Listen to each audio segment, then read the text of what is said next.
Command & Conquer's zany younger brother has returned for another go in the real-time strategy arena. The Red Alert series has long been a favorite of strategy fans thanks to a heady mix of strange story and even stranger units.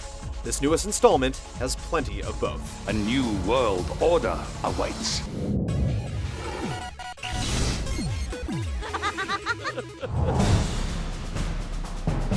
Red Alert 3 once again plumbs the depths of speculative fiction. In this instance, the Soviets have come up with an ambitious and obviously implausible way to deny the Western nations access to their nuclear arsenal. Build a time machine, go back in time, and assassinate Albert Einstein. Of course, anyone who's watched Heroes recently will tell you that messing with the past can lead to all kinds of unexpected consequences. Sure, there are no more nuclear bombs, and that's good, but now, a hyper-militaristic Japan is on the march with an army apparently built from the blueprints of manga comics, and allies have their own tricks up their sleeve, and, well, the world just doesn't appear all that better off. It's stupid, with a capital S, but Red Alert 3 doesn't take any of this seriously, and neither should you. The story is told through the patented, over-the-top CNC live-action scenes.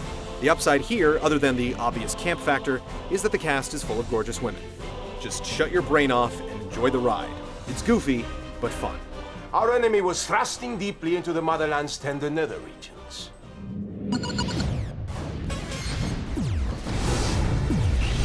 The Empire's blockade has kept us from getting onto the island.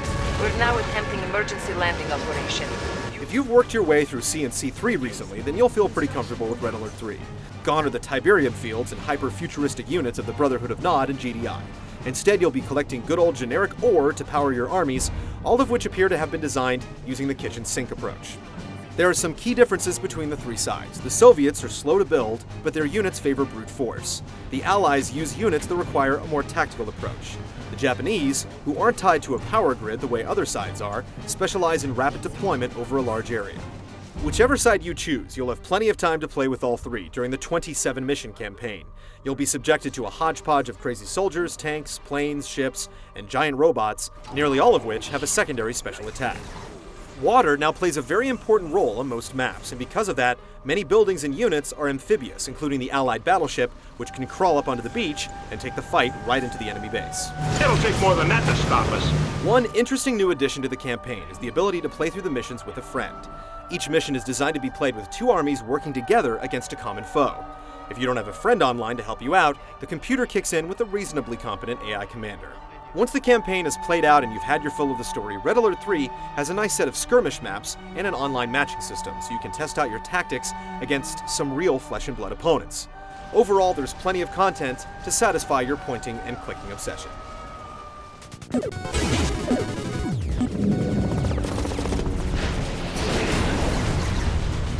The gameplay in Red Alert 3 can only be described as a glorious mess. And that's both good and bad.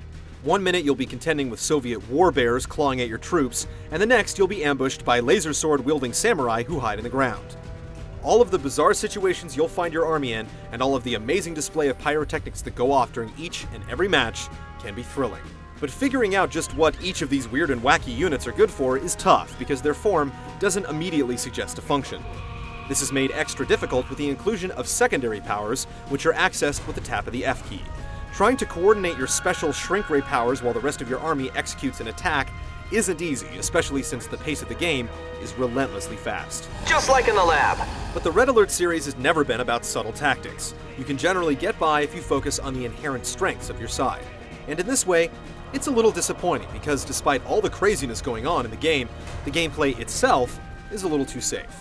Besides the cooperative nature of the game, which really doesn't add much of a wrinkle to the gameplay, there's nothing here that hasn't been explored in past CNC games. And some of the conventions feel woefully out of date. Resource collection is still done by placing a refinery near a mine on the map, but the game practically dictates that you put your refinery right next to the mine.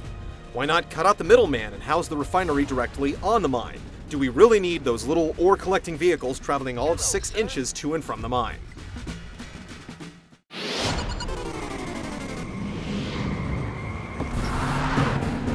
Graphically, Red Alert 3 is up to snuff with all the other recent CNC games. That is, they look good and play well on current, but not necessarily bleeding-edge hardware.